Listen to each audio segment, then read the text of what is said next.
I guess after all these years, I'm not surprised with you that you're okay of having this AI monkey slave, but like, I'm not okay with any of it. Just for the record.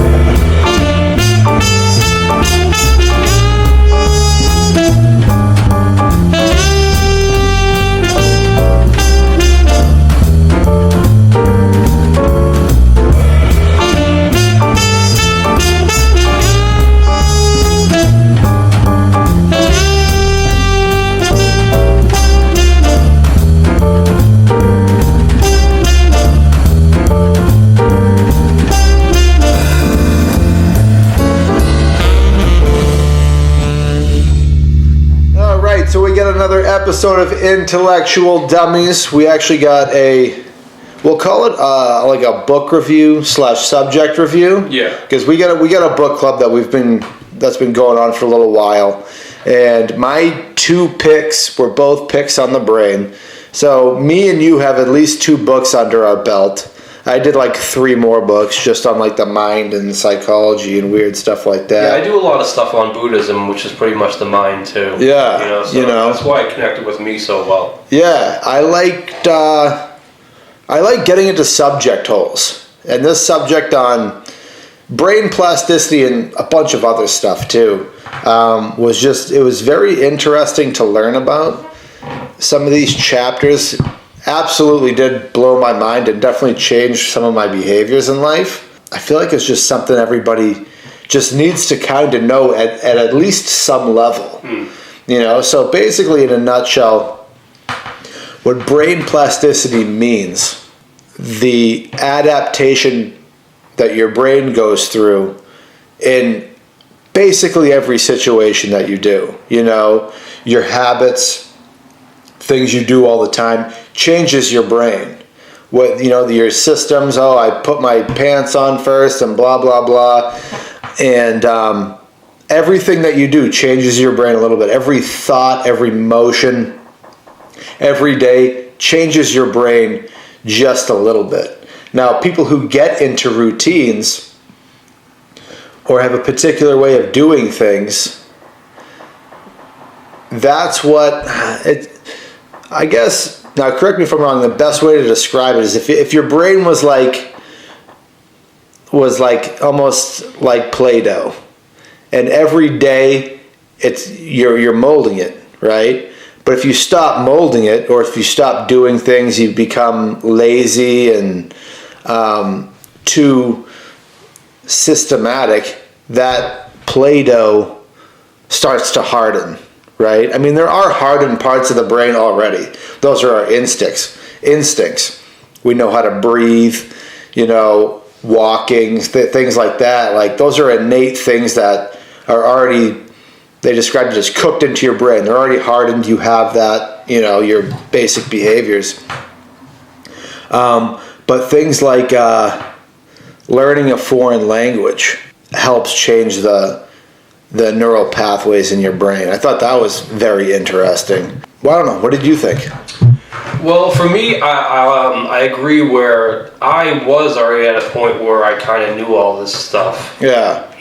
I feel like a lot of people should know like a basic level of these things already, as far as like how, just the way we think of things affects our lives. And what else? I'm sorry, I'm extremely stoned right now. But well, like, say, for example, let's see.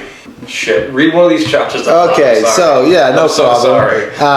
Well, one that I thought was interesting is a woman labeled retarded discovers how to heal herself. Oh, yeah, that was wild. Right? So there's a woman that everyone just labeled retarded, mentally slow, whatever word you guys want to put on it. She was like surface level mentally retarded, though, right? Yeah, exactly. But she worked hard and it changed the neural pathways in her brain where she kind of became more normal, I'll say. Or even like, for instance, people who have strokes and half their body dies. This happened to a doctor, I forget when, but his children pretty much said, like, you're not going to use crutches, you're not going to use all these aids to help you move. we're going to make you walk. And through a lot of therapy and whatever, the neural pathways in his brain changed to the point where he can now move that dead arm. Well, even like, I mean, the movie Kill Bill, right? Wasn't she just like, yo, wiggle your big toe? Yeah, She just kept that's a doing good that. example. That's kind of a good toe. example of that. Yeah, Right. yeah. And even what's interesting too is like people who lose body parts. Not only do they have like the phantom limb, Phantom which limb, was yes, crazy. Yes. Which, by the way, I mean, little side street. Learning about the brain and the body with these books have made me realize I'm against animal testing. Oh, really? Yeah. Okay, well, let's get into that in a sec, okay. because I'm for it. Oh, get the fuck out of here. Are you serious? Yeah, but oh my God. what was interesting is people that lose their limbs, right? Let's go down this road for a minute. They got the phantom limb where they think that their limbs are there. And actually your brain will send pain signals to that hand to make you look at it to be like, is my hand there or is it not, right? Now there are ways you can get over that, but what's also interesting is the part of your brain called I think it's called the homunculum. I'm probably pronouncing that slightly wrong. It's basically a part of your brain that's like about right here that has your whole body mapped out. So when you lose the hand part of your brain, a different part of your body takes over that part where your hand was. So like for instance, there was this one guy who had an itch on his arm that was no longer there, and he just couldn't scratch it, obviously, because your arm isn't there. That's awful. But then eventually, he itched his leg, and the itch on his arm that was no longer was scratched. Oh. So weird. And then there was another situation in which this guy lost his genitals.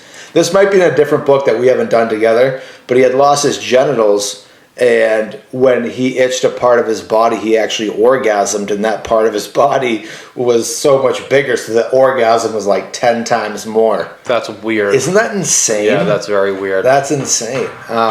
Or even that test they did where like they had the hand, like one was the person and the next to him was the fake hand.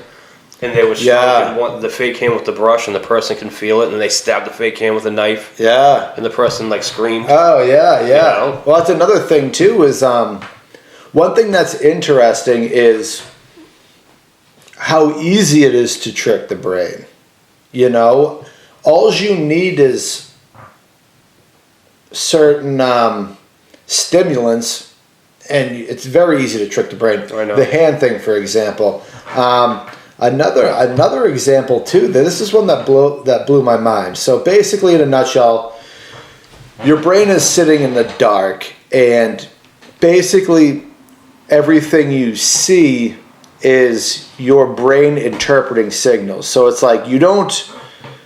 This might be kind of hard to grasp, but you don't see with your eyeballs. You see with the signals that your eyeballs are picking up. You don't hear with your ears. Your brain is interpreting vibrations, right? And what was crazy was, what the hell was I just going to say? Fuck. There's just so many roads to go down. I really don't know where to start. Fuck, what was I just saying? Well, don't ask me. I'm the stoner. I forgot what I was saying. What were you just saying, you stoner? I forget what fucking road I was going down, because there's just so many roads. Well, you went off on a book that you said about the genitals and the orgasms. Yeah. That I didn't listen to that one. That was disgusting. That sounds disgusting. Yeah, it had nothing to do with that. All right. Well, anyways, maybe we'll come back to it. Yeah. The animal testing. Why are you against the animal testing? Because that's cruel. When they removed that monkey's finger or whatever the fuck they did to him, that was cruel. So run me through that. They did some test where it was part of the Phantom Limb chapter where they did a test where they removed like a monkey's finger, and to see if like he would still have the reactions or whatever. Yeah. Like to prove the Phantom Limb theory, and I think that was just cruel to do to the monkey.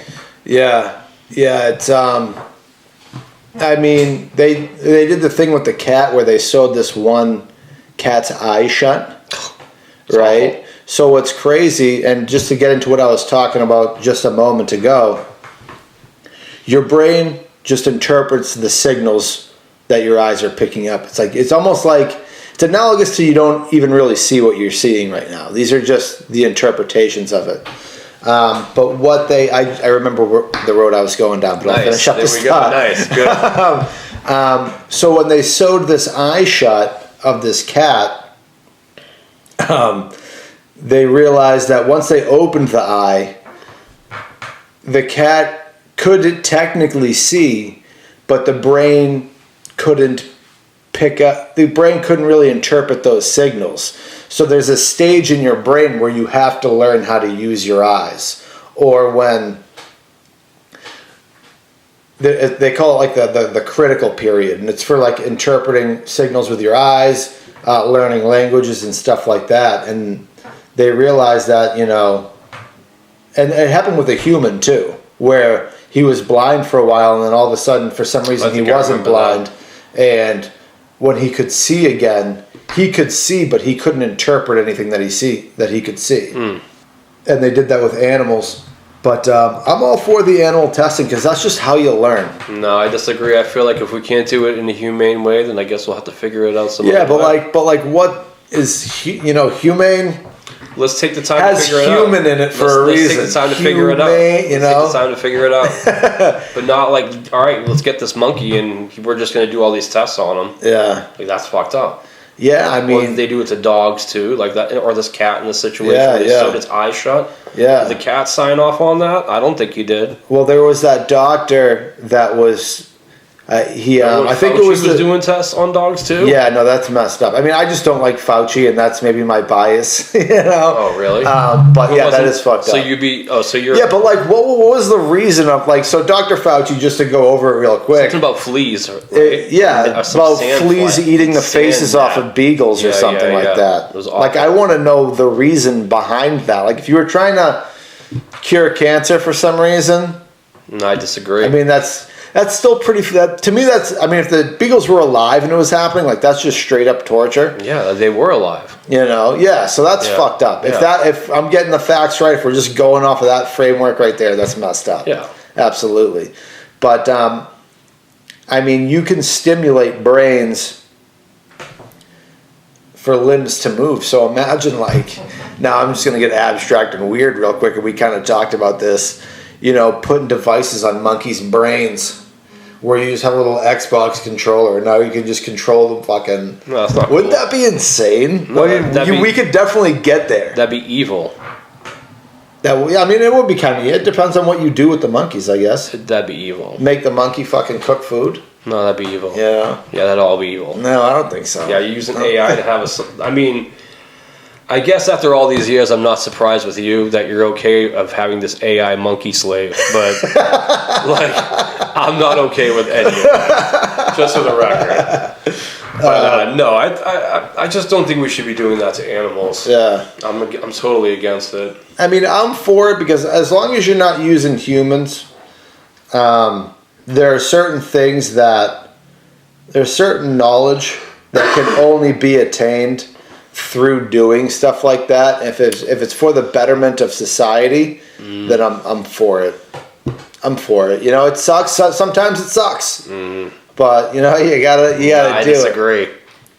But to the phantom limb thing with the monkeys and stuff like that, even humans, the technology is either. I mean, if it's not there already, and I'm pretty sure it kind of is there already, but it's going to become less expensive and more attainable for everyday people, is people who lost hands just getting robotic hands. Like, imagine the doors that now opens up, and that blew my mind. We're going to become like, a couple 100 years, we could just be like X-Men. Or just like robots. Yeah, robots, exactly. Yeah, half robot, half human. That's not good. That's going to happen. Yeah, I know. I'm against it. I'm 100% for it. I know you are. I'm against it. I think that's rough. I think that would be insane. Yeah, because like I said, when we talked about this before, I see it being more like to kind of enslave us more than it will be to get us to a higher conscience. Yeah. I think that it will be good for the super rich who can afford these like mechanical parts on their limbs. Yeah. But people like us will just be like, I mean, you just dropped $800 on your truck. Yeah. What do you think a new cyber arm's going to cost? Well, it's going to become less expensive as technology. Yeah, that's what what the rich people want you to think. Yeah, well, it will. No, it won't. Yeah, it will. Bro, nothing ever costs less. Everything always costs more. No, everything costs. If it doesn't cost less, that particular piece of technology will become better. And like, for instance, I mean, take your cell phone, for example. Cell phones, since they came out in the 80s, were always about $800 or $900, and the price never really went down. But now look what we can do with our phone. And now $800 or $900 isn't the same as the $800 or $900 it was 40 years ago. Yeah, because the government went, how can we spy on these people? They're like, I don't know, make them. They like video games. Why don't you make some type of phone? Well, I mean, where we can track them. Yeah, sure, you can go into that framework, but the point still stands is that the technology, it got cheaper. It got cheaper and it got better. I mean, aren't iPhones very expensive? Yeah, but when you look at the cost of it from the 80s to now, I mean, you could argue that the price hasn't changed, which means it really just went down, because $800 in the 80s was really probably like $2,000 in today's money. Yeah, that's true. And not to mention, now our cell phones are cameras, banking systems, video editing, stock market. Yeah, it's a computer in your pocket. A video recorder. And that's just to name a few. But imagine, like, you remember that cartoon Grown Up Inspector Gadget? Yeah. Dude, that's what it's gonna be. That's what it's gonna be, man. It's not. Yeah, because you get this robotic hand, and you're like, all right, I gotta light my cigarette. Yeah. Just point up one finger, think of fire, and then it's gonna. Yeah, and your robotic hand needs a friggin' monthly tune-up, and that's gonna be like $2,000. And then if something breaks, we gotta order those parts from China because they're our biggest distributor. That's gonna be about a week and a half, depending on the shipping.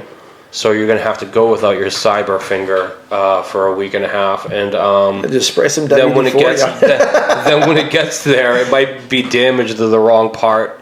So then, you know what I'm saying? Like, you're not looking at it at that end. Well, yeah. Well, here's the thing: if I don't have an arm, and now I have an arm, my arm got blown off with a firework or whatever, and now I have a hand. If I have to go through the hassle of ordering my finger via Amazon, what's going to happen? That's better than having no hand. When the Chinese government goes, yo, blink, and then your arm just blows up right next to you. That would be crazy. That would be crazy. Yeah, what do you think all the parts are going to come from? Yeah, I mean, hopefully they don't plant bombs in our fucking Phantom Where do you think the parts are going to come from? You know what I'm saying? I don't know, not an ammunitions factory. Yeah, I mean, you don't know that. But, I mean... all of a sudden, like... I wouldn't want even just a cyber arm to glitch and like hit somebody and like you. Oh, that would be crazy. If you went to shake someone's hand and then it glitched out, and you just fucking crushed their hand. Yeah, that would be nuts. Yeah, that would be nuts. I mean, those are obstacles that we'd have to overcome. Yeah, there'd have to be like laws put in place, right? Like accidental. Yeah, get some insurance, and just in case your robotic hand ever smashes somebody's face. Crush the baby's skull when you were just going to pet the thing. Yeah, when you go and pet the baby, if you ever pet a baby, hello. Everybody pets a baby. Yeah, that was just a funny way to put it. Hello, petting the baby. No, it's true though. Yeah, you'll never see me. Even though like it's so funny, I like using ChatGPT a lot for artwork. But I would never go as far. Like, I'm kind of against the whole like living forever mentality to begin with. I'm for it. Yeah, I think that's just a part of a bigger plan to enslave us all. Yeah, I think that with this robot thing that we learned about, people that are blind. And here's something else that's crazy. Just to go down this road. Like I said, we don't see with our eyes. We see with the interpretations of the signals, right? So people that actually are born blind can put on vests and see with the electromagnetic pulses on the vest. So now they can see through their chest, which is crazy. Like when they walk into the room, the electromagnetic or whatever it is, vibrations or pressure points or whatever, they can see everything in the room. and they can play catch with you and all that stuff, and they're blind. They're seeing through their chest. Mm-hmm. And there's a bunch of different versions of that for blind people, for deaf people, and things like that. Like, that's crazy that these people are basically able to visually see in a different way via their skin. That's just that Inspector Gadget thing, you know. Maybe now, even people that have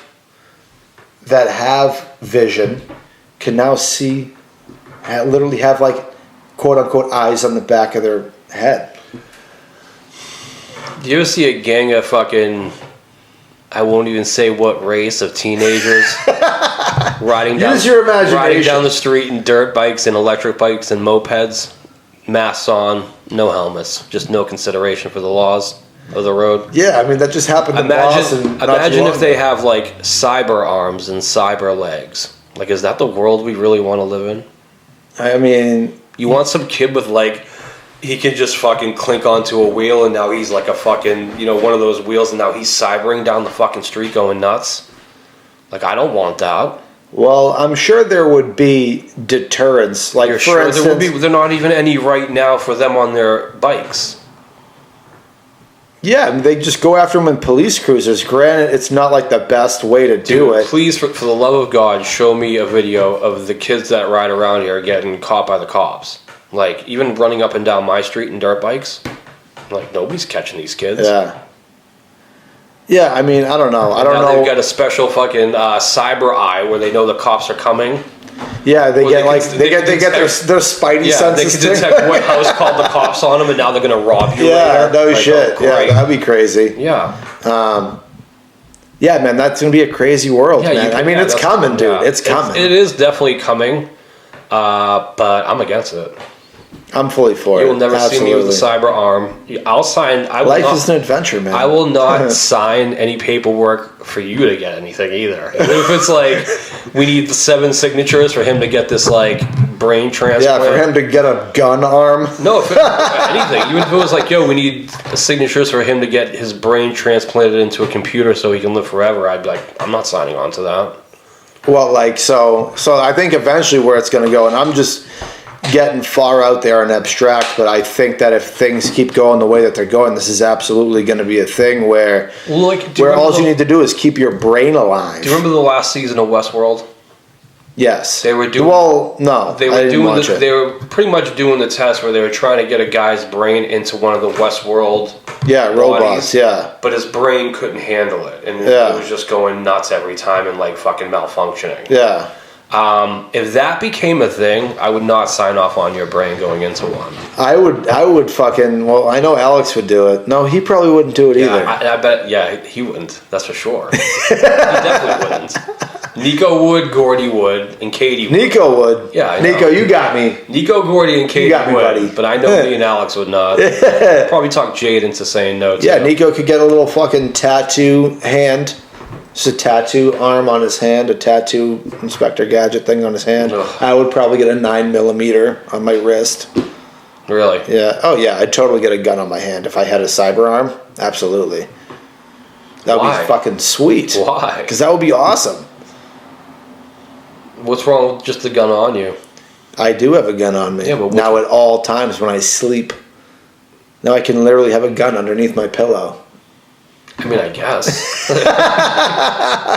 I mean, if we were living in, like, fucking, I don't know, Iran, I guess. Like, yeah, you're right. We should all have gun arms, but I think a gun on you is just fine, isn't it? Yeah, I suppose. But sometimes you might just forget it at your house. And now that I have my cyber arm, I'll never forget it. If I had anything for a cyber arm, it'd be something stupid like a mag light. Yeah. Just so I could see in the dark when I'm taking out the fucking garbage. You'd have your keys. You'd have a key. Like I said, dude, Inspector Gadget, man. That's where we're going, I'm against all that, for sure. I know that's where the world's going, and there's nothing we can do to stop that. But I'm against it. Yeah. And I was somebody who said back in the day, you'll never see me using just a card to pay for everything. I'll be using cash, and I don't even know how to handle cash. Yeah. Because all I do is use my card. Now I don't even I just tap my fucking thing. Yeah. Me too. Me too. So I actually owe my barber some money because I didn't have any cash. All I have is tap to pay. I don't even have plastic on me. And I was like, oh, tap to pay. And they're like, no. They're like, there's an ATM right there. I'm like, can I type my card into the ATM? And they're like, no. And I go, well, this is awkward. Yeah. Because I have nothing now. Well, barbers for some reason, I don't know if this, the barber I go to, we get to pay. I book online and I pay online. Yeah. So I don't have any issues, but I don't know if there's some like barber code where you're not supposed to friggin' accept a card. And they always have an ATM there on site, but it's like $4 to use the phone. Yeah. It's like, come on. Yeah, it's kind of bullshit. Yeah, they got to get with the times. Yeah. But well, the barbershop I go to, you can use a card. Yeah. But also with the brain, there was just so much stuff. I really don't know where to start. But one thing that was kind of ruined for me was like everybody thinks that their dreams mean something, and turns out, no, I don't think that they do. I do. I don't think that they do. See, that's where science books like this make me think that it's just trying to, like, this is like, I'm not saying like this is why I'm against science books like this, but I am almost against science books like this that try to say things like your dreams don't mean something, because they do.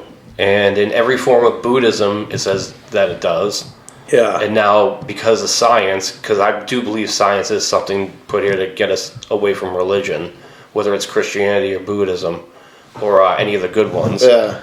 So when I hear like your dreams don't mean anything, like I 100% disagree to that. Well, let me explain for the 10 people that listen to the podcast what the argument that's being made is that how we went over with the cat and the monkey or the phantom limb, when that particular sense is gone, whether it's your hand or your vision or whatever, that part of your brain gets taken over by other parts of your brain. So if you're blind, those people can hear better, smell better, and taste better, things like that, right? So basically the rule is if you don't use it, you'll lose it, right? Now you got to think that because humans sleep for a good fraction of the day, our eyes are shut, not interpreting anything. And the reason why we dream and see all these visuals and stuff like that is to keep that part of the brain stimulated so that it doesn't get taken over by other parts of the brain. And that's why it just gets deep into your subconscious and plays out all these wild, elaborate scenarios. It just keeps that part of the brain stimulated. Yeah, no, I disagree with that. Yeah, I think that.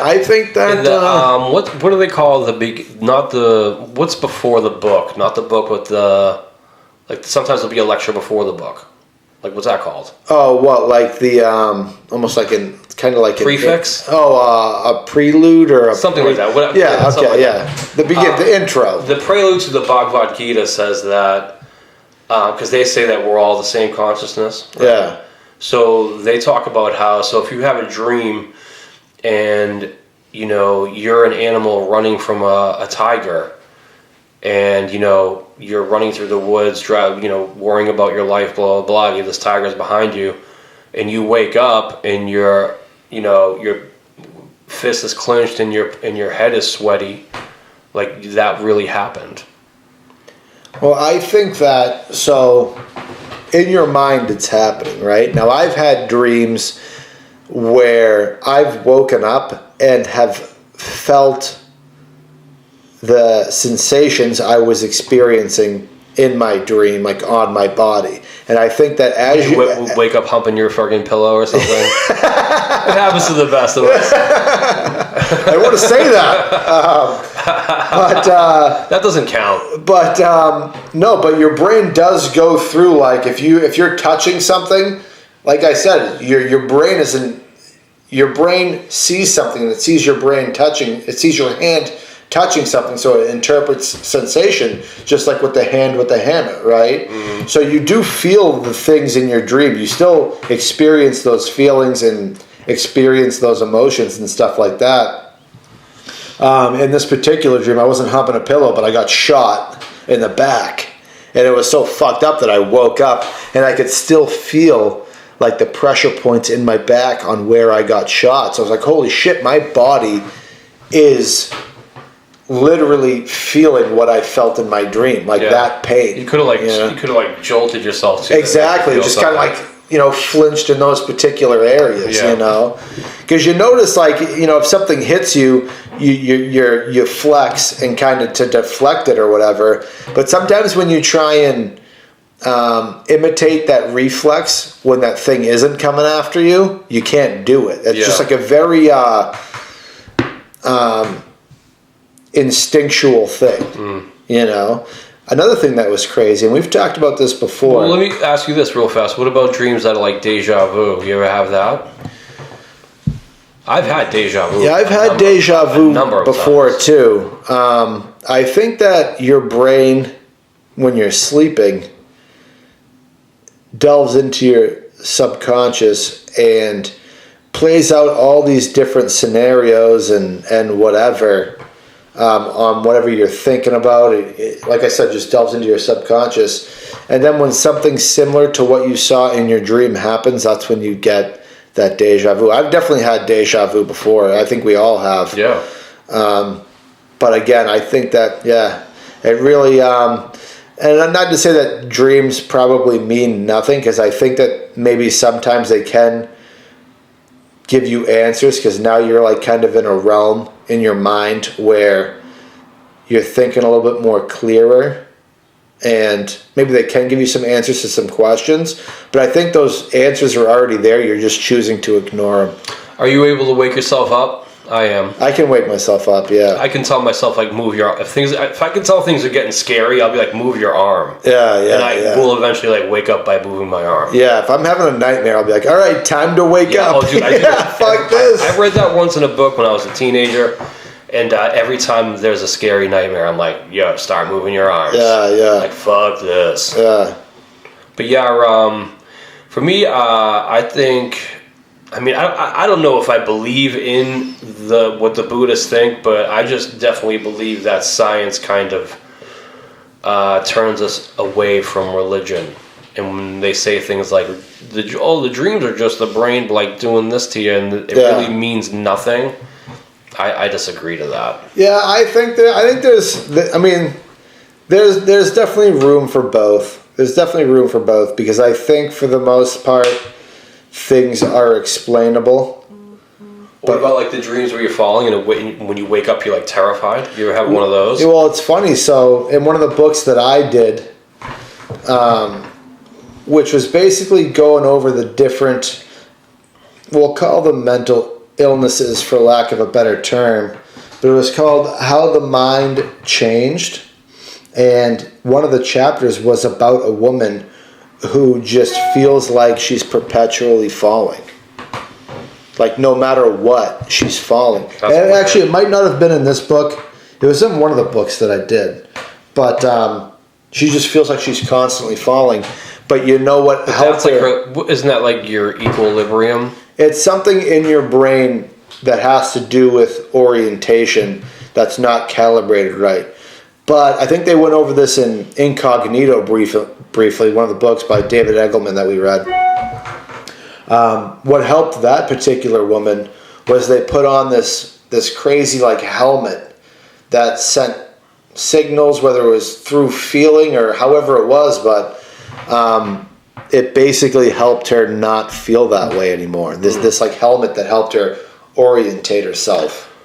That reminded me too. I remember hearing something about like they use VR to help people with dementia, like old people with dementia, and it works. Yeah. So what's interesting about dementia? This is another road to go down. Like I said, there's just so many roads to go down with brain plasticity. Dementia can be genetic. It typically is genetic. It could be triggered by foods that you eat. You might not have a whole lot of omega-3 fatty acids, which help the neurons communicate with each other or something. But a big thing too is like with old people, when they're just kind of sitting around doing nothing, it triggers dementia. So this VR is probably a new way of interpreting the world, and unless your brain is changing all the time, like unless you're experiencing new things, this VR being one of them, a new perception of life, or learning a new language, learning how to talk, or just doing any different thing from your day-to-day routine, if you're not doing something like that, your brain is basically just rotting away for a better... If I may interrupt, since we talked about this, because we have before about doing the same thing over and over again, I actually started driving a different way home from work. Really? Yeah. I do that sometimes, too. I can get home 3 different ways that are all the same time, pretty much, and I just started going another way. And they said that in one of the books. I'll go this way for the summer. Yeah. And after the summer, I'll go a different way. Yeah, they said that in one of the books, just like, try driving a different way home, and that's just a good small way of getting your brain plasticity different, because now you're thinking. When things become automated and you're not even really remembering, that's kind of where you kind of have to, I don't know, kick it up a notch with your brain. Even like rearranging your house, things like that. Exactly, that too. You just getting used to new things is what keeps your mind awake and fresh in your brain, opening new neural pathways to learn different things. Like they said, learning a second language will significantly reduce your chances of dementia. Because to think, when you think of, let's say, for example, a hammer, right? You think of a hammer in English, and you think of a hammer in Spanish, and you also think of a hammer in a memory that you had when you were 5, when your brother might have hit you on the knee.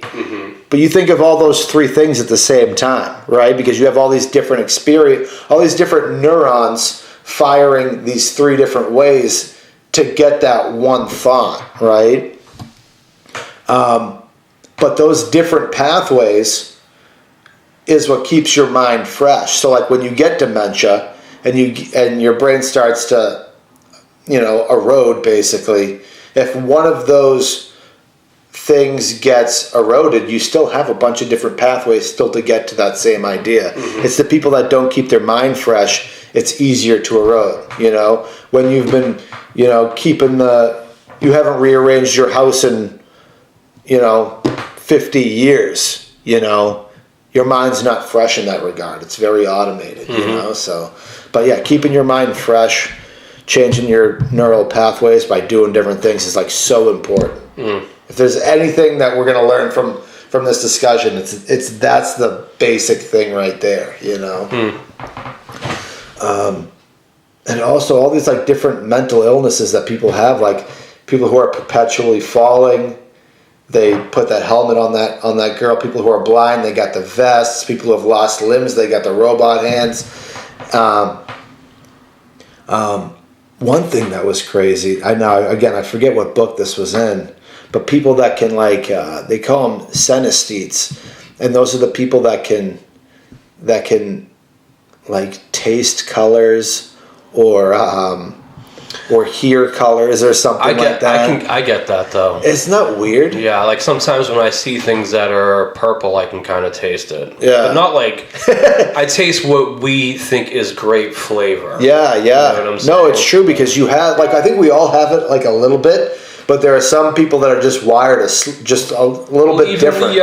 Even grape flavor, we are programmed in our head to see purple and think grape flavor. And like with our food and everything. Yeah.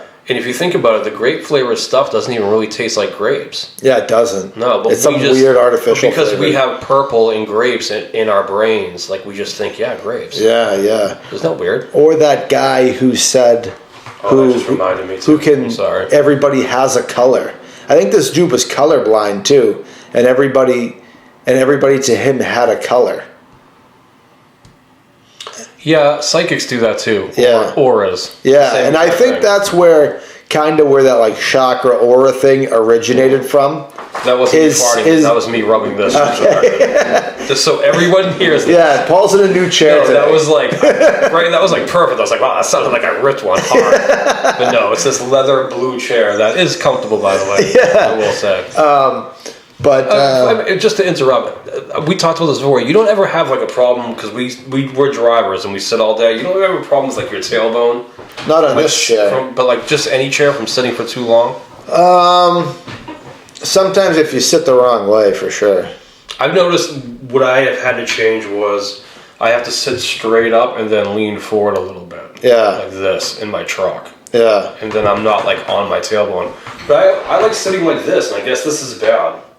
Oh, really? Yeah. Oh, it's probably bad for your tailbone because you're putting all that pressure. Yeah. Like that. Yeah, no, I get that in my truck a lot too because I'm going slow down the street and kind of just basically lounging. And then when I have to get out of the truck for something and I stand up and I'm like, oh, God, you know, I'm getting old. But yeah, no, I mean, to the synesthete thing, I think that's where the chakra thing came from. No, I think 99% of the people that claim that they know about chakras are just reading some stupid book and they think they're fucking hippy dippy, whatever the fuck. I disagree. But why not? Why do you disagree with that? It's possible. I mean, I think it's possible, but I think most of them don't have the synesthete ability. I don't know. I guess it depends on the individual. Well, yeah. I mean, it depends on the individual. I'm willing to bet, though. Sure. I'm definitely willing to bet. And actually, one of the books, they actually did this test where people claimed that they could see people's auras. So they're like, okay, we're just going to have you see these auras, and then you'd be like, oh, Paul has blue, Kim has purple, and you and they're like, okay, we're just going to have these people stand behind a screen, and let's see if you can find the aura now.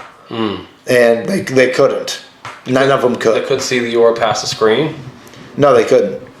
Because this aura is supposed to be like some glow around you. So they had everybody stand behind a screen, and none of them could do it. Except for the people that actually suffered from the synesthete. I don't want to call it a disability, but that dude I think he was right like 70% of the time or something. So there was something that his brain was doing that was just different, you know. For me, I kind of look at it like martial arts. There's real martial artists and there's fake martial artists. I'm a real one. I've been training for 16 years, boxing, MMA. I'm a first-degree black belt in Brazilian Jiu-Jitsu. But then there are fake people who claim that they, trained at the Shaolin temples as a child, and they got everybody doing stupid stuff. Like, there could be both. With the C and the aura. Yeah. No, I agree. I definitely agree. One thing that was crazy about the brain was people that were blind in one eye, right? So if you cover up one of your eyes, you can see that basically probably about 40% of your field of vision now is you can't see anymore, right? So what they did with these people is they put like a picture of a shovel over here that they could see and their brain could interpret, and in their blind eye they put a picture of some grass over here, right? And they just had the person guess what the picture was over here. They're like, all right, well, I can clearly see a shovel over here, and in their blind eye they were just guessing, and they could still see. They just guessed that the grass was there. And they were like, oh, well, they said, or a better way to describe it was, they were like, okay, I got the shovel there. And they'd be like, why did we put a shovel there? They're like, oh, because you wanted to dig a hole in some lush green grass. So they although they didn't know that a picture of grass was there, they made a story to describe why the shovel was there. So it's like, although this eye is blind, there's something that it's still picking up that's being thrown into your subconscious. That, to me, was crazy. Do you think it was maybe he described the grass, like the way he described the grass? Well, yeah, because, it's in his field of vision that he couldn't see. But although his eye wasn't sending the proper signals to his brain to interpret that was grass, there was something there that was telling the brain that we need to bring up grass for some reason, So that was crazy. There's still plenty of work to be done about the brain. We went down a bunch of different pathways, but... Now, what about the other side of the brain or the mind where we've talked about, when it comes to eating with our addictions, or even just addiction in general, things that like we know are bad, but for some reason, people who are on drugs and they know it's bad, but for some reason, like they'll still do it. Yeah, that's even though they know like everything around them is like everything around them and like is their fault. Yeah. Like what about things like that? I guess. I'm sure there's a bunch of different reasons. Food and like food too, or just bad habits. Bad habits in general. It can be drugs. It can be bad food, food. or whatever. But I think really, if I'm, there's probably a bunch of different reasons. But one of the reasons, just based on what the books say, is that you're doing something that gives you pleasure, whether it's eating that hamburger or this delicious bowl of ice cream or the cocaine or whatever. And when you like that, when you enjoy something, that was another thing. When you enjoy something, there's a compound in your brain that's responsible for neuroplasticity, the changing of the brain, called acetylcholine. And that's what changes the neural pathways, right? So when you enjoy something like that ice cream or cocaine or whatever, that enjoyment changes your brain to, okay, that's awesome, I want to do that again. And the more you do it, the more it gets reinforced. The more the stronger that neural pathway becomes. So when you do something that's really awesome, like getting drunk, doing cocaine, doing heroin, and that neural pathway is just hard set. You know what I'm saying? But I mean, let's go. I mean, not bad habits, but let's just talk about habits in general. Is when you enjoy something, you're going to learn faster because that acetylcholine changes your brain in a way where your brain wants to get better at it, and learn the nuances of that, whether it's playing tennis or whatever. So the person that plays tennis 1,000 hours that loves it versus the brain that plays tennis hours, that same amount of hours, but doesn't enjoy it, isn't going to be as good. So that was interesting. Just like going to work. If you wake up and you don't want to go to work, like everything in your day is going to be ruined. Well, exactly. You're just not, and you're not going to be good at your job if you don't at least enjoy it. Yeah. You know what I'm saying? Yeah, like you ever have those like arguments with yourself when you're on your way to work and you're like, why am I even thinking about this? Yeah, exactly. It's because you don't want to go to work. Exactly. And you're trying to get mad. Yeah. Well, it's funny, just to bring up someone who was having a bad day. I went to the mobile gas station in my town, and the guy was in the bathroom, so I just said, be back in 3 minutes. And this woman came up to me. She was walking towards me. Now, of course, I'm not trying to shout across the parking lot at this stranger. As soon as she got close, I go, oh, the guy said he'd be back in 3 minutes. And she goes, why didn't you tell me that so I can go wait in my car?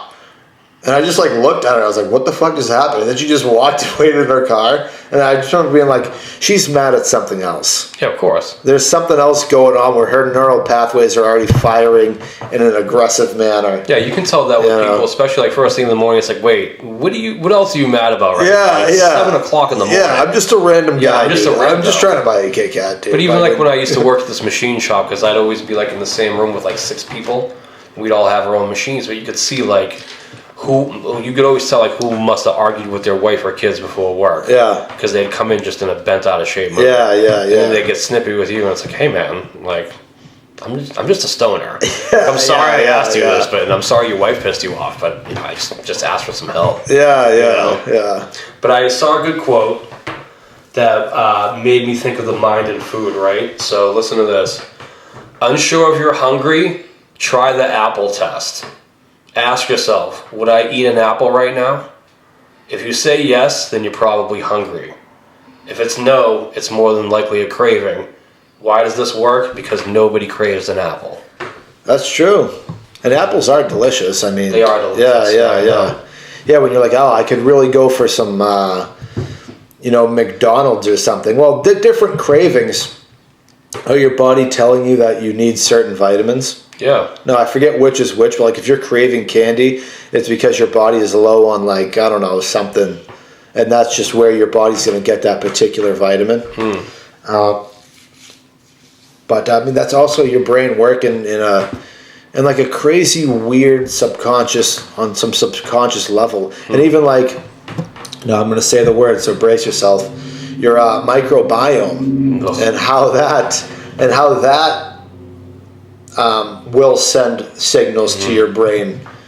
Well, that's why cravings. That's why when I work, I keep snacks and everything in the truck. Yeah. So then there's no excuse for me to stop anywhere. Yeah. I have enough to drink and I have enough to eat. Yeah. You know, because you know how it is on the road. We drive by friggin' every single food place there. Yeah. I know. So it's like you're just talking yourself out of like getting that sub, getting that burger. Yeah, getting that Kit Kat. Anytime I feel hungry, it's like, okay, I just go in my middle compartment and I get my, small bag of trail mix. Yeah. And I just eat that. Yeah. You know? No, I hear you, man. I hear you. And it's almost like, and I don't even mean to like get a little vulgar, but you ever hear that saying like, before you make a big decision, jerk off first? I've never heard that. There's a thing where it's like before you make a big decision, like you ever hear like sleep about it. Yeah, sleep on it. Yeah, like it's the same exact thing. Like jerk off, take a nap, and then think about it again. And if you still want to do it. Well, sometimes it's funny. I mean, maybe just to omit the jerking off part. Sometimes I'll sleep on it, and if I go to bed and I'm thinking about something and I'm looking for a solution, when I sleep on it and my brain's doing its thing, I'll wake up in the middle of the night and be like, oh, that's what I should do. And then I'll fall back asleep. Really? So there definitely is something to that, I think, in the most abstract way. Yeah. Now, what do you think it is in our brain that makes like someone like you I think I know where this is going. Who will get like facts thrown at them, and like you just dig your feet in the ground and you don't want to see facts. Well, so that's cognitive dissonance, right? So is that what that was? Yeah. Okay, so what cognitive dissonance is when something goes against your worldview, and we're all guilty of this. When something goes against your worldview, or something that you like or hold dear or whatever. Like in my case, Jordan Peterson, I fucking love that guy. And Ben Shapiro, I love all those guys. Your brain goes right to defense mode, right? So another quick concept that we'll go over real quick is when it comes to yourself and your personality isn't you. You're an amalgamation of a bunch of different personalities, right? So when someone challenges your worldview, your defense personality takes the wheel in your brain, and that's the cognitive dissonance. Now, I mean, we'll disagree on some of the facts of that, but that was interesting when we had that conversation. Make it clear to the 10 people who watch what we're talking about. Yeah, so you sent me a video. So Candace Owens, who has a problem with every conservative podcaster in the entire world. Who's great, might I add. I love Candace Owens. She's good, but that's a common thread with her. Is for some reason, she's got a problem with everybody. But was calling out Jordan Peterson for, I don't know, being a hypocrite and... Not practicing what he preaches. Not practicing, yeah, exactly, yeah. Just to get more specific about it, but yeah. And then like a bunch of other things, and it's funny because when I listened to it the first time, I will say that my brain did jump immediately to, well, how does Candace Owens suck? I gotta bring those. This was like a 30-minute watch, and he texted me like 10 minutes in, going, "This is fucking bullshit." Well, no, like for the record, that was the second time that I listened to it. Oh, was it really? That was the second time. Yeah. I listened to that whole thing twice because I wanted to make sure that I got everything from it. And now I don't agree with all of it. I definitely had a little bit of cognitive dissonance. I will absolutely admit to that because I do love Jordan Peterson. I mean, I'm subscribed to his university. That's why we learned about the brain. That's why we learned about microbiomes. And for the record, for our book club, I'll just pick, my picks will be the same subject because any subject that we do, I want to make sure we're at least doing 2 books on it so that we know what we're talking about and we're having a kind of an intelligent, constructive conversation. But I digress. I absolutely did feel the cognitive dissonance. Like, wow, I am it is instinctual for me to jump to the defense of Jordan Peterson and be like, well, she is kind of a grifter, though. Yeah, when you called me, she is kind of bullshit. When we talked on the phone for again, I was like, I can't believe I know. It's funny because I don't like Jordan Peterson. I don't like Ben Shapiro. I've been trying to get my brother to stop listening to these clowns for some time now.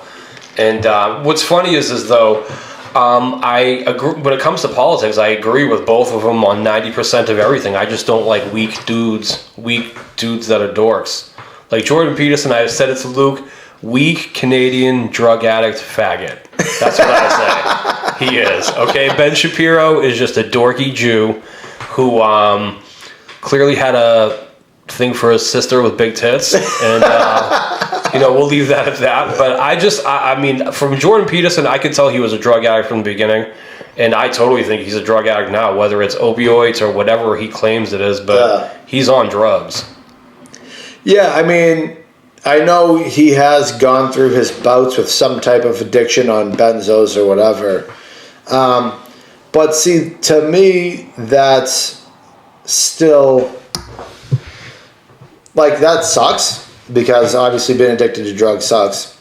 But as long as the content of what he's saying, I agree with. I don't really...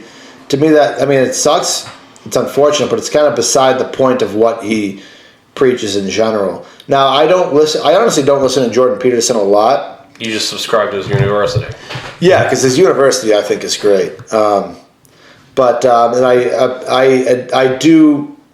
see like what he's trying to do, and I'm all for it. I absolutely will donate money to do for a cause that I think will be beneficial. I mean, his university trying to make education just cost a fraction of what it is today. I think that's a very noble cause, and hopefully in the long run it works out. Now, does the burping while you're speaking, is that something that you do when you're having a tough time saying what you're saying? No, you know what? I always eat a bunch of food. Oh. Before the podcast. Yeah, when you said you wanted to go out for breakfast, I was like, there's no way I'm going out. Oh, yeah. I walk up to the local diner and get breakfast every day before the podcast. Oh, really? Yeah. Well, that's cool. Yeah. So now, that's a habit you have, right? A ritual that you do? Yep. Yeah, so it is. You're going to get stuck into it, right? Yeah, well, sometimes I drive and sometimes I walk. So I've been trying to walk lately to kind of the weather's being nice, why not? Yeah, exactly. Because it's walking distance. Oh, totally. It's totally walking distance. Yeah. From what is that place? Anna something breakfast place. Anita Maria. Yeah. So that's a good spot. But I mean that's a ritual thing, But right now I'm in a new area, so I think my brain is still getting used to where I live. The different sounds and stuff. I mean, well, you are. It is louder here. It absolutely is. I mean, I'm used to living in a nice, quiet neighborhood. Now there are sounds that I'm hearing that I don't even know what they are. Like a quick, funny story. I mean, this goes to the brain too. Is I'm living in a new area. I'm hearing all these sounds, and I'm used to sleeping in quiet. But now I have to train my brain to sleep when there's sounds. So when I first lived in this house, it was kind of raining out, and it sounds like someone's doing like I don't know, donuts somewhere with maybe a small little moped or something. I just hear tires going wah, wah, wah, and I'm like, what the fuck is that? Okay, they'll stop in 20 minutes, they'll get tired, and after an hour, now I'm looking out my windows what the fuck? Who is doing this right now? I know I was working the night shift, so I'm trying to sleep during the day. Okay. And I'm like, what the hell is going on? So I'm looking out my windows. I'm trying to find, is it one of my neighbors? What are they doing? Because I'm trying to sleep. And it turns out because it was raining and because I'm not used to it, I live on kind of a busy street.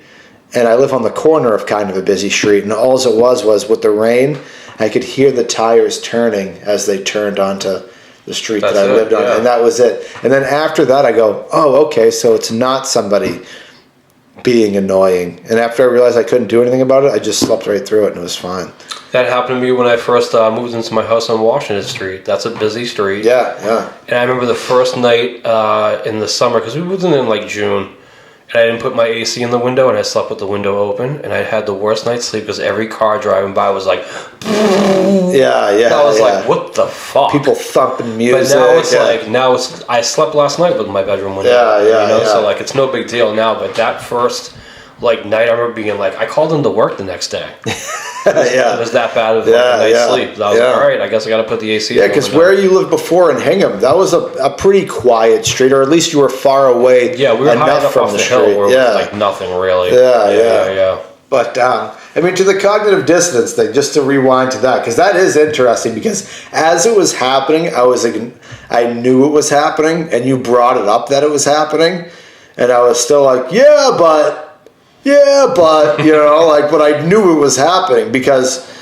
like I said, it was my first instinct to jump to the defense of the person that I liked more. She did bring up some good points. I mean, you know, the clean your room rule.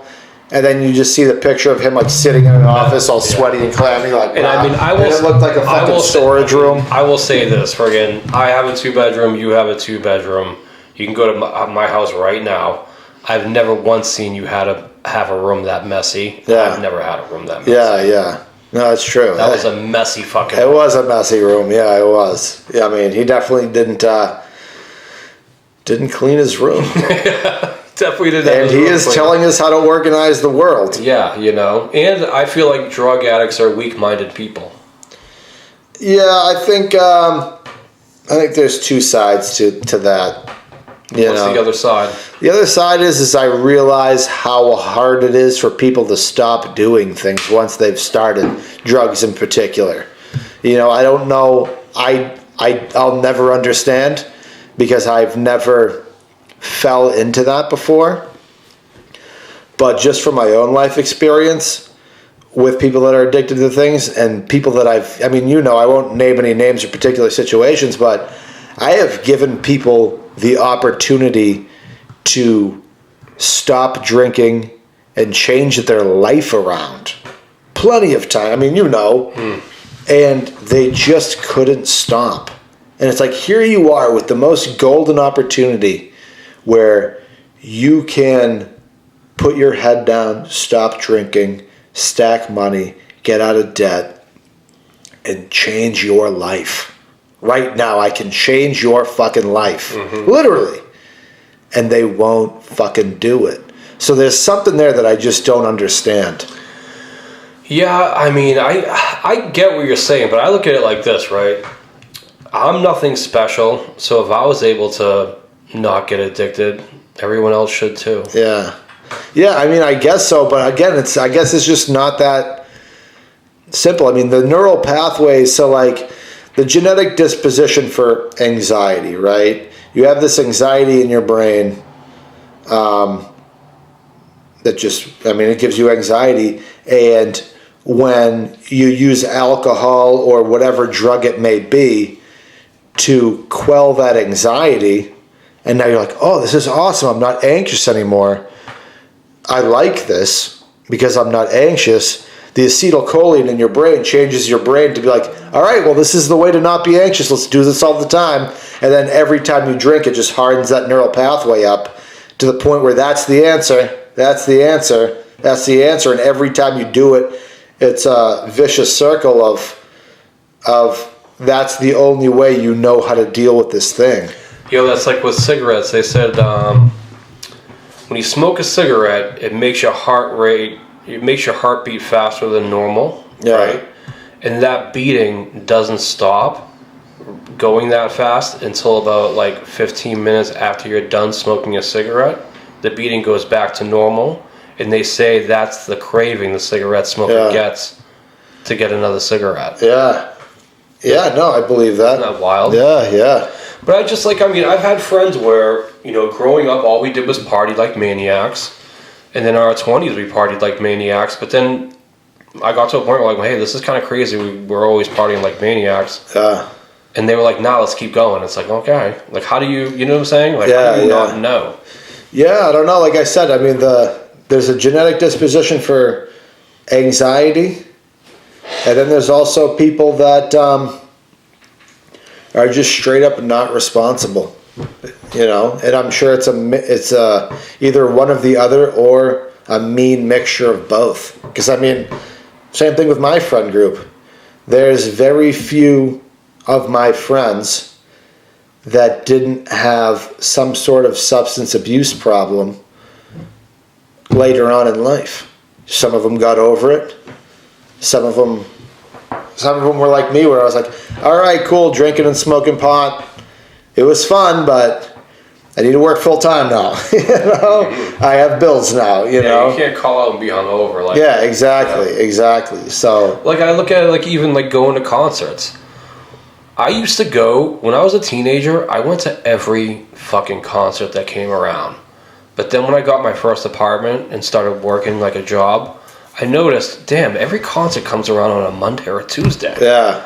So I can't go. Yeah. Because I have to work. Yeah. But I would have friends, and even to this day, that I see him at work, and they're like, I know a guy who was in his 50s just recently. He's like, he's going to heavy metal shows with his daughter, and he's like, oh man, I'm forgetting. I'm like, dude, why are you going? Yeah. My daughter likes it. Have her go with her friends. Yeah, I know. But like, I just feel like you should know like when to cut these things out.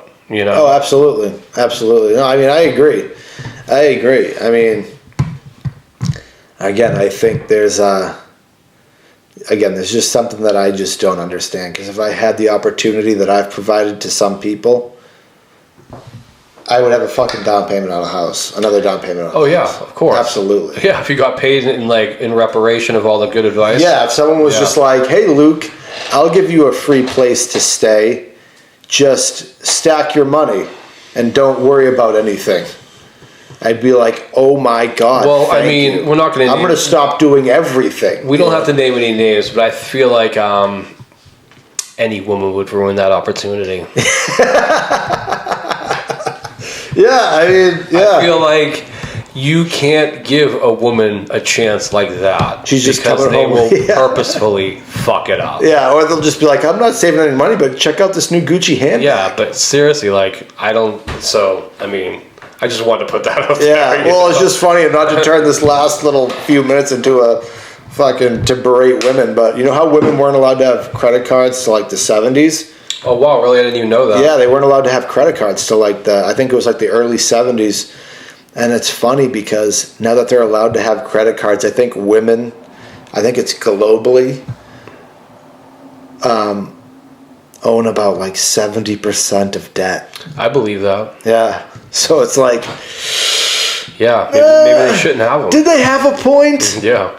Did they have a point? I'm sorry, but like... There's something there. Yeah, there's something there. There's something there. And that's a very undigestible fact.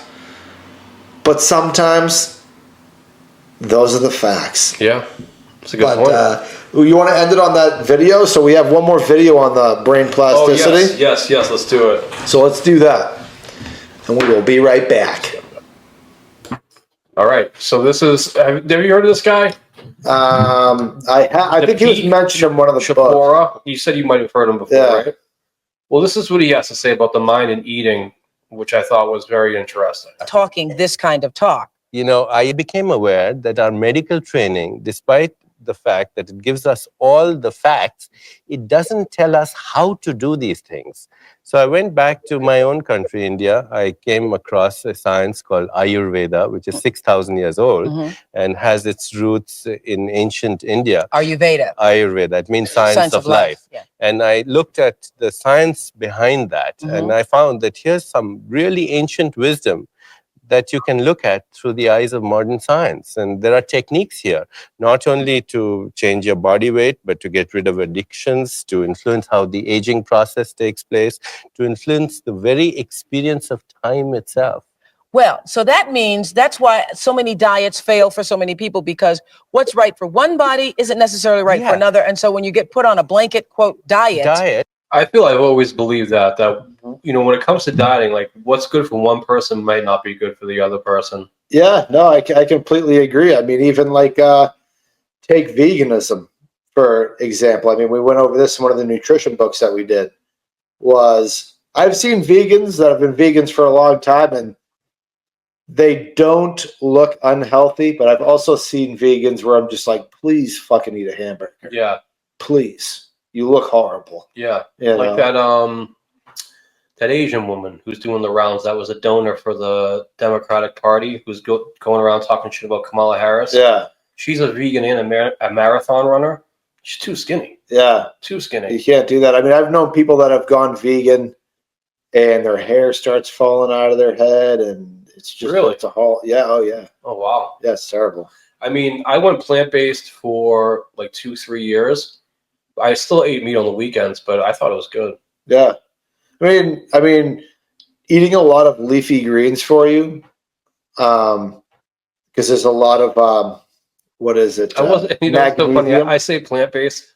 It's like I was eating fucking salads every day. Yeah. I was eating like pierogies and pizza, and like cauliflower crusted pizza, and things like that. But I wasn't eating like salad. Yeah. At all. Well, cauliflower, I think it has a lot of, what is it called? Collagen in them, which is really good. Collagen in them, which is really good for you. But like leafy greens in general, like not salad, but like arugulas and broccolis and stuff like that, have a lot of magnesium, which is literally vital to like every single working part of your body. Yeah. It actually reduces your brain age by like 10 years. Do you get that by eating bananas, or is that potassium? Potassium. Okay, so potassium and sodium work in tandem with each other.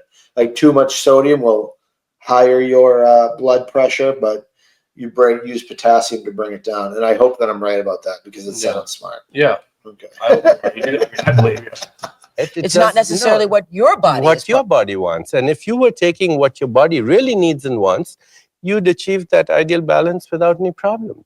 In fact, I have a whole series on just weight control through the science of Ayurveda. I'd be happy to send it to people or to you if you want, because I had the same problem. You know, I'm the same. You know, it's so funny to think that this was before the internet, where he had to send books to people. Yeah, right. Right? Isn't that wild? Yeah. Like this guy had to go on Oprah, or else nobody would know who he was. I know. Yeah, I know. Body type as you are. We're both kapha body types. What does that mean? Kapha means hypometabolic. We like to enjoy ourselves and take it easy and have. That was the politest way of saying that you're fat. Yeah, we're fat. Look at her face. Yeah. She's like, yeah, you fucking dickhead. Yeah. A nice time. And our Drink bodies, a little wine. Yeah, our bodies like that. Therefore, our bodies also need food that is sometimes stimulating and can override that hypometabolic tendency to speed it up now and then. But you say one of the things that you should do is never eat with people you don't like. Because your state of awareness will influence how your food is metabolized. There was a study done in Ohio State University where they were feeding rabbits diets that were extremely high in cholesterol. And they found, to their amazement, there was one group of rabbits that never got the high cholesterol levels. After a while, they found out that the technician who was feeding these rabbits, instead of just throwing the food at them, he would stroke them and pet them and cuddle them and kiss them and then feed them the same poisonous food. But now, as a result of that experience of happiness, they made chemicals inside their brain and the body that turned the cholesterol into a completely different metabolic pathway, making the crucial difference between life and death from what kills more people in our civilization than anything else. So it's not just the food you eat, but what your awareness, what your consciousness and your state of emotions is at the time you're eating. It will metabolize the food into an appropriate or inappropriate metabolic And that's pathway. why if you're somebody like me who's a... See, now that's crazy, because I mean, the stress hormone cortisol is probably what makes it that way. You know, people who experience a lot of stress actually have a particular body type where they're fat in the torso but skinny everywhere else. I mean, we've all seen these people, and that visually tells me that, oh, you're just a very stressed out person for one reason or another, you know. Stressful eater, you know, you eat, and rather than confront whatever the problem is, you eat to ease the stress. Well, then it turns into something else. Yes. See, your state of mind can convert nectar into poison and the other way around too, poison into nectar. What happens inside your body is influenced by your consciousness. So it's very important. In fact, one of the things I tell people is, if you're not feeling good, skip the meal at that time till you feel good, till you can relax, till you can enjoy it. The whole purpose, eating is a very enjoyable act. And when we eat, if we're enjoying it, then we metabolize it correctly. Well, Dr. Chopra says that people with different body types have different personalities. Coming up, we'll help you classify yourself and tell you how your body type can determine. Let's skip the. Wait for the skip. There we go. Man, dude doesn't pay for YouTube. Cheapo. Your behavior. We'll be back. What do you think about that so far? I mean, that's the power of the brain right there. I mean, it's funny because your metabolism, your digestion actually starts before you even start eating. It actually starts in your mind. So your body starts getting ready to digest food when you sit down before the even food is in front of you. It's just your brain thinking about the digestion of food. Now, say you're fucking thinking about something else, like how much you fucking hate the person that you're eating next to. That's going to influence your body's ability to digest that food. Mm-hmm. You know, because your body's just acting differently. I mean, you probably already have cortisol going through your system because you're stressed out, because you're like, shit, I gotta spend the next 40 minutes listening to these fucking nothing stories from this person that I don't like. Mm-hmm. You know? Yeah. So to me, it totally makes sense. Yeah, I think that's a good thing of don't eat with people you don't like. Yeah. You know? That'd be cool just to start being blunt about it. Like, oh, look, how come you're going down and eat in the other room? You're like, well, I don't like John. Yeah, and I don't like John. Pisses me off. I don't want him to affect my meal. Yeah, I don't. I hate the fact that he tells me nothing stories all the time. I don't want him to affect the way this meal affects my body. Yeah, yeah, exactly. Right? Yeah. I just don't want a negative effect when I eat this. He's unhealthy to be around. Yeah, literally.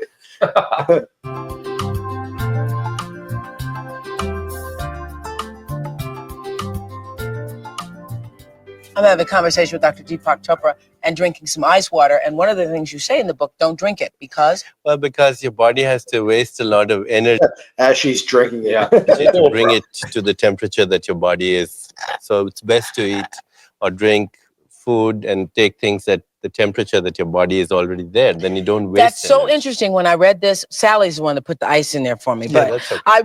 when I read this, I thought, you know what? I already knew this. Yeah. Last summer, I was out hiking, and I realized that when I took the water had gotten warm from the hike, right, that the water at room temperature, or the temperature of the earth at that time, was a lot easier to go down. Right. In fact, one of the best ways to remove toxins from the body is to drink either warm water or body temperature water, 8 to 10 glasses a day. And you'll find that all these cravings that you have for things that you really don't need, they go away, because these cravings are just messages from the body that something is out of order and it's imbalanced, or there are toxins there. Really? But there has to be room temperature of the water. Yeah, or even warm. Even David was just saying, David's producer came out and said, but I like ice water. Yeah, it's a conditioned response. It's like a Pavlovian reflex. He's just used to it. Yeah, Pavlovian reflex. Yeah, she did not get that joke. I don't care. Yeah, she did get it. That was such a double laugh. I know. She's like, yeah, we know what that word means. But I think he's absolutely right. Oh no, I've heard before too. Just a quick anecdotal thought that I hope again is true, is that when you're hot outside and you actually drink ice water, you trick your body into thinking that it's cooled down when it's really not. So you actually stop sweating, which is what cools you down, which in turn just kind of makes you even hotter.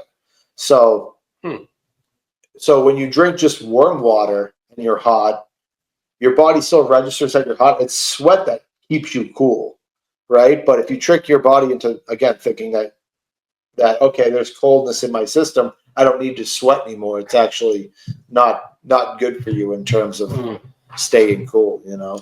I'm going to try to do that. Yeah. No, I do it. I really don't like cold water. My water's always been warm. I've always loved ice water. Yeah. No, I'm not a fan. To me, it's kind of not enjoyable. I don't know. Really? I like to chug. I chug water. I drink water more than I drink anything else. Water right now. Yeah. But yeah, that was it for the clip. I didn't want to watch this whole thing, but that was all I wanted to show for that. It's pretty interesting, right? Oh, absolutely. Absolutely. And shit, with everything that we've learned about not only the brain, but we did a couple nutrition books. It's the brain and it's the mind. Right? It is, yeah. That's where I think, like, I think when you say the brain, you're talking about the science, and I think when you say the mind, you're talking about the spiritual side of it. I think that's where you and I have our sides. Yeah, yeah. You know what I'm saying? Yeah, I think so, yeah, yeah. Because I realized how much what the mind's capable of just by doing psychedelics so much. You know, like during COVID, I was tripping on mushrooms all the time.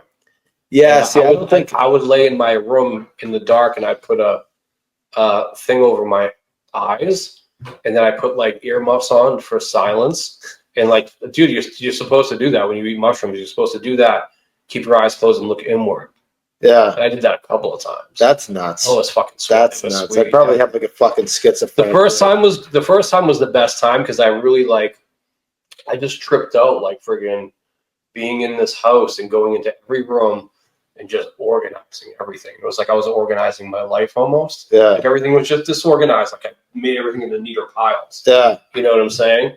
And then the second time, actually, it was funny. The second time I had the feeling like I don't need to do this like this again. You know what I'm saying? Yeah. Like in the dark. So then the third time I did it while listening to an audiobook that focused on the judgment of the Nephilim. Yeah. And that was wild. That actually is nuts. Yo, I was tripping that I was on the boat during the flood. That's crazy. Yeah, like I swear, dude, hands to fucking God.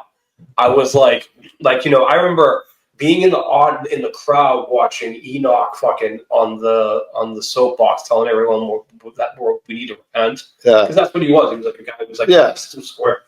And then I remember watching him going up into the sky. Now, mind you, I ate an eighth of mushrooms, so it's not like I was tripping. And I watched him go into the sky. Then I heard thunder and lightning behind me. I remember looking, and just clouds were rolling in hard. And I remember saying, this doesn't look good. And fucking it started to rain. And then the next thing I knew, I was on the boat. I must have been on Noah's Ark, right? And I was looking out into this vast ocean, and it all looked like when you put a jacuzzi on low, the way it bubbles. Yeah, yeah. And I remember thinking to myself, like, this is fucking nuts. Yeah. But I was like next to a row of people that were all standing there with me. I just didn't really look at them. Yeah, yeah. Yeah, that blew my mind. That is crazy. Yeah, I mean, literally blew your mind. Yeah, yeah. That's the power of the brain to make things that realistic. Yeah. All going off of just stimulants that it's getting. And you're painting this insanely vivid Well, I had picture. the audiobook going. So yeah, exactly. Exactly. Yeah. You know? And I had a couple times where I ate 1,000 milligrams of weed, and that's fucking insane. Oh, it was awesome. It was that's insane. During COVID. I would definitely want, especially when weed became legal. It was like right during COVID, so I was like, let's push my limit. And 1,000 milligrams is the most I've done. If it's an indica, which will just kind of put you to sleep, that's okay. But when it's sativa, that can be rough. Yeah. Like that one time you gave me, I think it was 500 milligrams of a sativa. Yeah. And I ate all those, and that was a rough trip. It's just like, it's too much for your brain. Like, you sit there and you're like you're focused on like, wow, this is like too much for me. Everything's like, you know, blowing your mind. Yeah. But I had a couple of instances where like I would take like 1,000 milligrams and I would go to sleep, and I would open my eyes like the next morning when I woke up, but like in my mind I was already awake. And I would say to myself, like, oh, my body finally woke up. Yeah, yeah. And I was saying to myself, like, what the fuck was that? Yeah, yeah. You know, like, I wonder if that, like, I always wondered, like, what was I doing while I was sleeping in my mind? That those two occasions when I opened my eyes, I was like, oh, good, my body finally woke up. Yeah, yeah. You know? That is crazy. So, yeah, that, like, just made me realize, like, what the mind can do. Yeah. You know? No, absolutely. I know you look at it from the science side because you're not the stoner or the psychedelic guy. So yeah, not anymore. Not anymore. Side, you know? Well, it's funny because like when I stopped smoking weed, I mean, you remember my house when I was smoking weed and when I wasn't smoking weed, and you're talking about, oh, get the fuck out of here! It's way cleaner. It's not as cluttered with like as many pictures and things, and as many knickknacks. Yeah. It's virtually the same. It's not the same. It's fucking night and day. There's just not as much stuff. Yeah, you got rid of all the little bullshit, and it's a lot cleaner. And it wasn't like you were a dirty person. You just had a lot of knickknacks. I did. I collected a lot of weird shit. Like these masks here. Imagine him having a wall of it. a wall of masks and statues and fucking. Like that Predator over there, he had like aliens too, right? Yeah, I still have they're all just put away now, but I have.